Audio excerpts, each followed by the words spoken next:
Hello, আসসালামু আলাইকুম। দেখেন আরেকটা খামার, এদিকে এটার কি পারফেক্ট সুন্দর করে খাঁচা বানাইছে ওরা। আমাদের দেশের খাঁচার স্টাইলই অন্যরকম, এই দেশের খাঁচার স্টাইলই দেখেন, শুধু হালকার উপরে কাঠ, পুরাটাই জালি দিচ্ছে। এগুলো হচ্ছে সবগুলো হুমা, এগুলো রেসেন না, এগুলো শুধু হুমা কবুতর।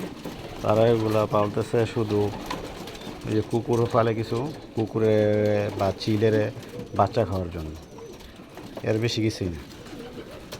কত কবুতর এদিকে, তো সবগুলো এগুলোর ভিতরে কিন্তু মোটামুটি ডিম বাচ্চা ভালো এবং সুস্থ।